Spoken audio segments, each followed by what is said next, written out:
Hello and welcome to my show Indus Cuisine. I'm your chef Basim Akhund. We're back with another new episode and a new recipe from the heart of Pakistan. Today's recipe is very easy and it dates back to the Mughal Empire. Why? Because today's recipe's name is also chicken Mughlai and everyone knows about this.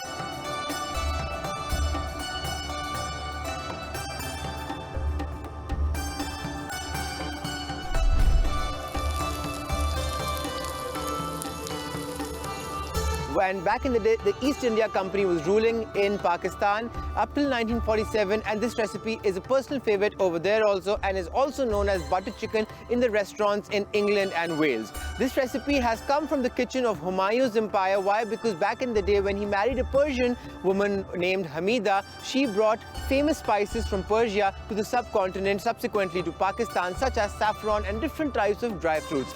This recipe was one of those recipes which was used by the king on the special occasions such as Eid or other occasions of the local empire, for example, Eid Milad-un-Nabi and all the Islamic festivals. Why? Because the Mughals were Muslims predominantly, and the festivals they used to celebrate were also Muslim festivals back in the day.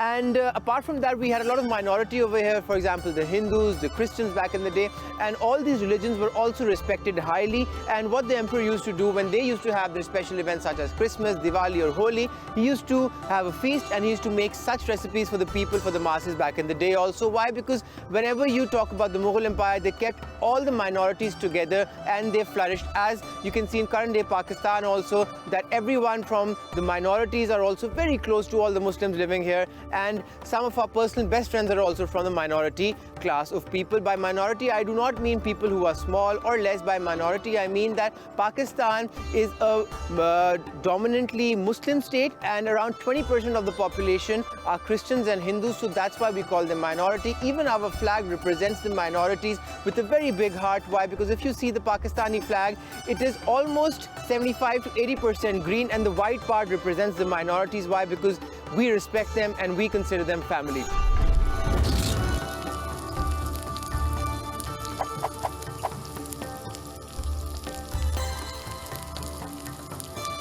For the ingredients today, we will use around 2 bay leaves, around half a cup of clarified butter. As you can see, the cup is more than half wide. There's a reason, because when you use clarified butter and it's a bit cold, like right now Pakistan is getting cold. Why? Because the winters are coming. So what happens is the clarified butter solidifies, and when you're pouring it, a bit of it just stays back. So just always put 20% more so that you can get the real amount back in the things you're cooking with. And then you need around 8 cloves of garlic, around a tablespoon of ginger which I'll shred. You need around 15 pieces of almonds. If you want to soak the almonds overnight in milk, you could do that also. If you do not want to, you can keep them on the side. Then you need some peanuts, and then the spices what you will be using today, I'll let you know. You need some cloves, you need cinnamon, you need garam masala, red chili powder, you need coriander powder, salt to taste, you need 2 pieces of black cardamom, not the green one, and then you need some turmeric. Now coming towards the vegetables, you need only 2 vegetables will be used. The first one is onions. You will be using 3 onions finely sliced and then chopped, and then you will be using some coriander towards the end. You need a cup of yogurt.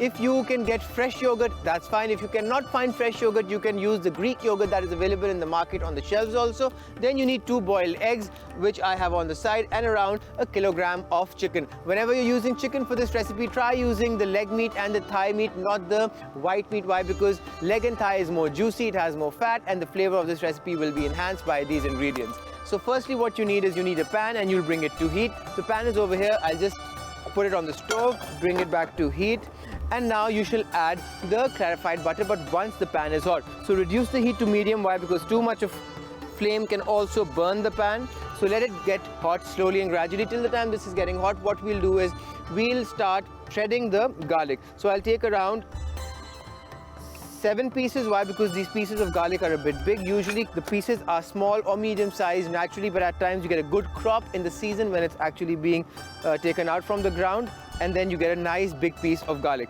So just finely shred them till the time on the other side the pan is getting hot. Why? Because once you add a little bit of cold ghee, which is also known as clarified butter, to the pan, what happens is it melts properly, and the ingredient which will be followed will also be cooked properly. You do not put any form of fat in a cold pan. That's rule number 1. Remember that. Leave the end part of the garlic on the side. Why? Because it can hurt yourself if you go really close to the blade of the shredder. Throw this on the side, just give it a shake. Take it out. On the other side, the pan is hot. What I'll do is I'll just rinse my hands once. That's it. And firstly, I'll add the clarified butter. I'll add all of it. Keep this on the side, you do not need it. And then give it a lid. Reduce the heat to low now. Why? Because you don't want to burn it. And we shall start cutting the onions. We need around 3 onions. If they're medium size, we need them finely chopped. I'm using the white onions. Why? Because this recipe is a bit sweet. When I mean sweet, it doesn't mean sugar, but it means that it is not towards the bitter side. Just finely chop these. So for that, I'm just going to make these cuts on the onion, like I always do.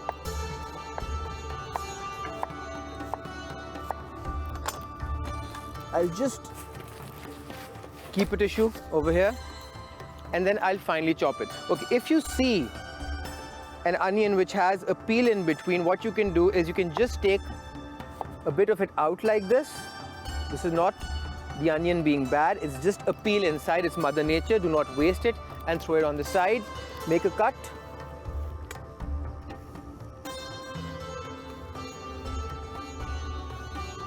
And finally chop it. The onion will go first, we will let it sweat, and then we shall add the other ingredients. Remember, for this recipe, you will not make the onions brown, you just need to sweat them properly. Why? Because this recipe is not supposed to be bitter. Whenever you brown the onions, the taste of the onion gets really strong and the flavor changes, and the recipe's flavor also changes. You need to maintain the texture, the flavor of the recipe. Pakistani cooking has a lot of similar ingredients, but the way of cooking them and the timing varies, and because of that the recipe also changes. Okay, this is done. Just take it off the heat for a second to cool the metal down. Put it back. So when you'll add the onion, it's going to come down. Why? Because the onions are room temperature, so don't worry. You can see them frying properly, and the temperature of the oil is also falling. And just add around half a teaspoon of salt on the onions. Why? Because I want them to sweat properly. It brings the moisture out. Mix it.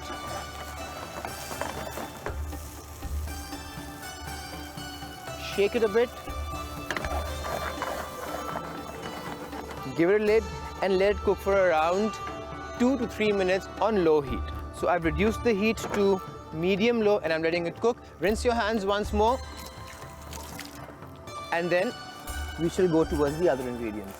Now what you need is you need some shredded ginger. This goes here. Around a tablespoon, not all of it, so this is more than a tablespoon. What I'll do is I shall just take half of it, keep half of it over here. Take this at the back, put it here. Take the shredder. It's clean. I've just shredded the garlic, so you can use it again. Slowly and gradually, just go through it.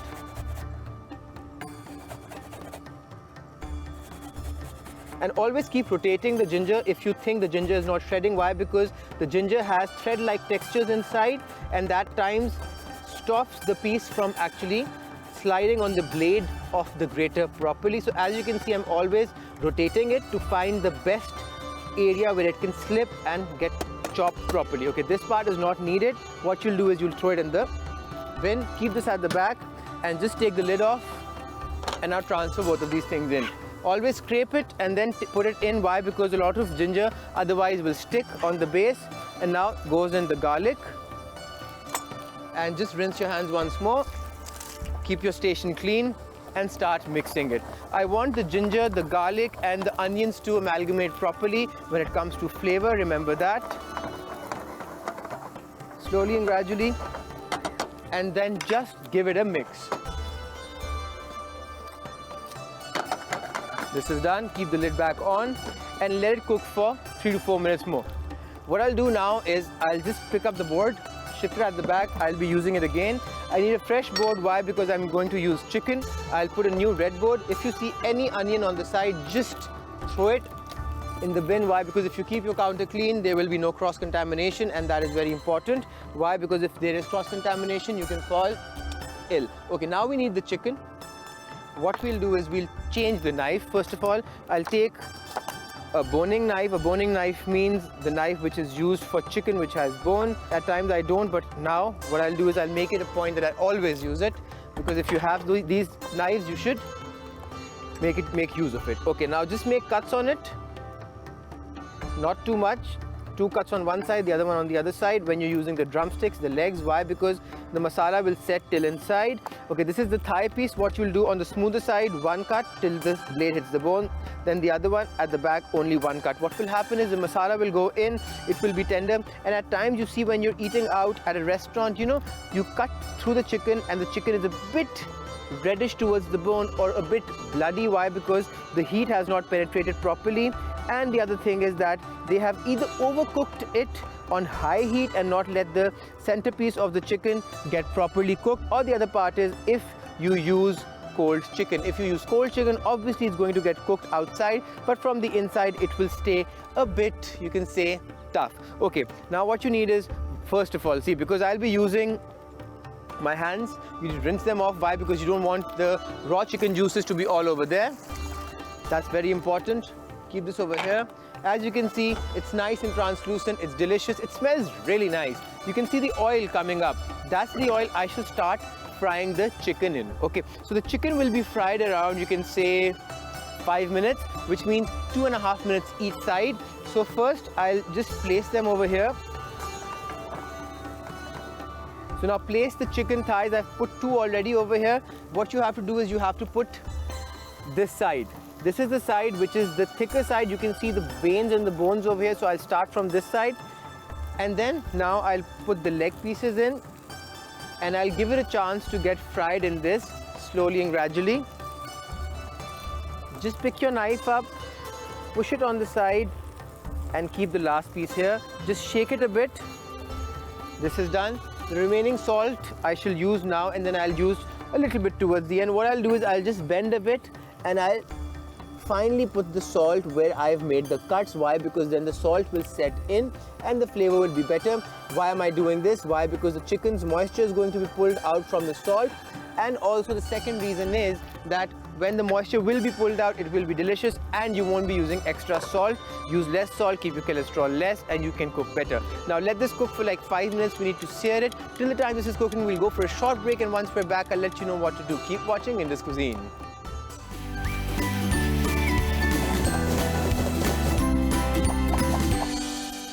Welcome back. You're watching Indus Cuisine and I'm your chef Basim Akhund. During the break we did nothing. I just waited for you and I just cleaned up a bit. And as you can see, today's recipe is almost half done and this shall be the next step. Okay, what I did was I did nothing. I just waited for you and I gave it around 3 minutes maximum for the chicken. And you can see that the chicken is half done on one side. If you have a cooking fork like this, and if you don't, you can use normal fork.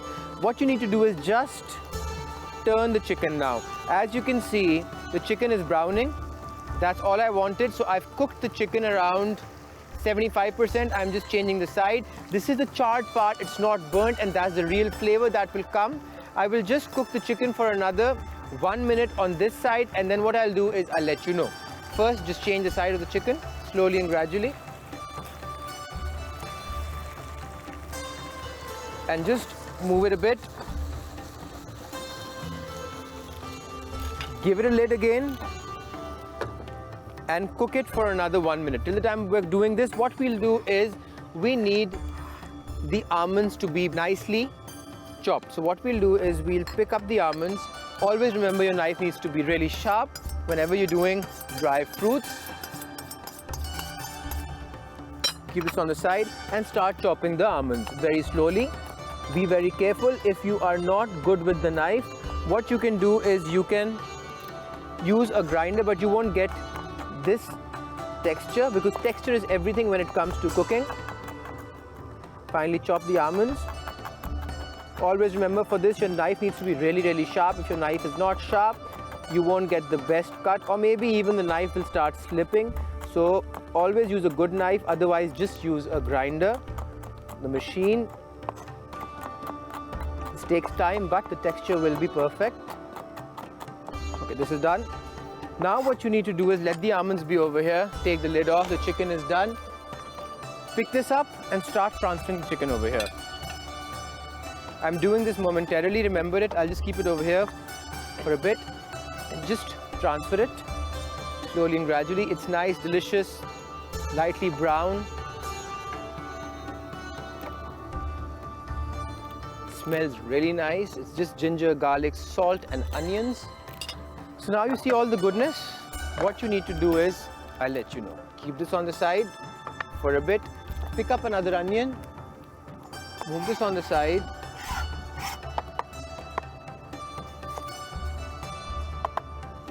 Take the root out. Throw it in the bin. Cut it into 4 pieces. Add it to the pan. Increase the heat to full. Let the clarified butter come to heat.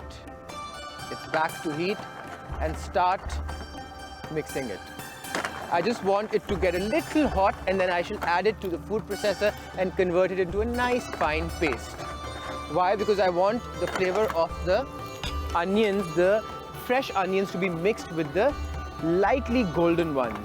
That's how you cook, that's how you bring out the flavor, remember that. Okay, this is done. The onion has actually split now. That's what I wanted. Each part of the onion, the leaves are up. Put the stove on pilot. Take the lid off. Firstly, take a bowl, keep it here and transfer all the goodness into this. Try taking out all the pieces of the onion. Why? Because I want a nice smooth paste. Pick this up, transfer it over here. As I said, all the goodness goes in. Do not waste anything. Keep it here momentarily. Put a lid on top and take a piece of cloth, which I always do. Fold it up, place it here and start spinning it.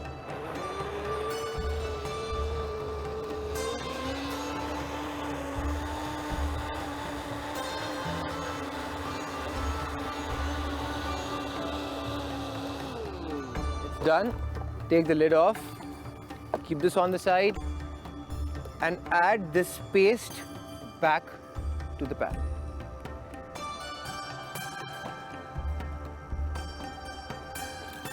Take the spatula, do not waste it.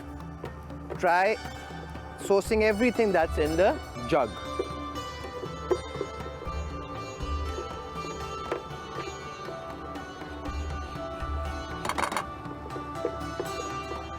This is done. It goes on the side. Increase the heat to full.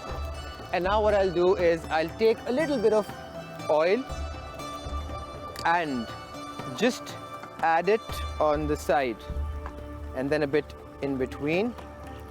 Why? Because I'm going to fry the paste now. I just added around 5 to 6 tablespoons of oil, not too much.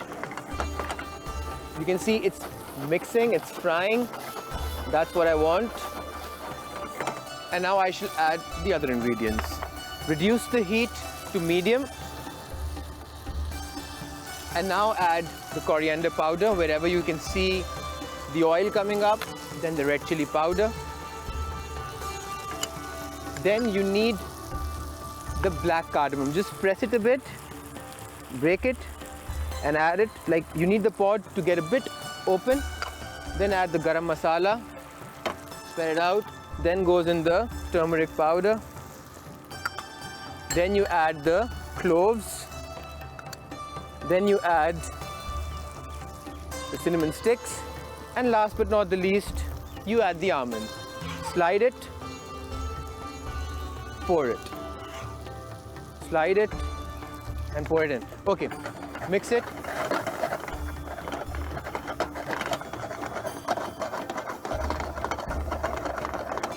This is done. Take a piece of tissue paper. If you see some oil, just wipe it off and throw it in. Okay, you can see this masala is up. It's delicious. The color is also nice. Now you'll add the peanuts. If you have an allergy towards nuts, you can minus the nuts out And if you don't, you can use it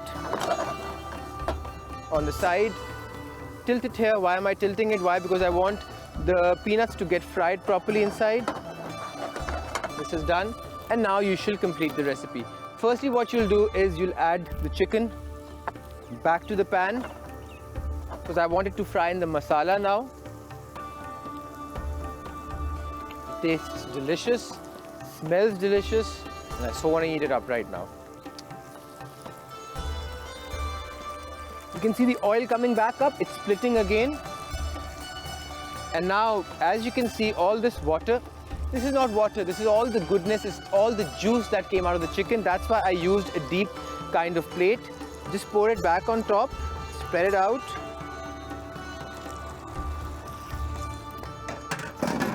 And mix it up again. And now turn the side of the chicken. Why? Because I'm coating it in the masala. You can see it getting coated properly. Let it absorb the spices, the flavor. And this is done. Reduce the heat to really low. Give a lid. And now we shall water down the yogurt. The yogurt comes here. Open it up. Take the 2 bay leaves. The last thing that needs to be done. Push the chicken on the side. Place the bay leaf on the bottom of the pan so that it gets a chance to fry in the oil and it releases its flavor. Just try pushing it down. At times it just tries fighting with you, fighting with the chef. And then place the lid. Okay, just take around half a cup of water. Add it in the yogurt. And pick up a ladle. Start mixing it. This will pass some air also in it. This is done. Keep this on the side. And now pour the yogurt on the chicken.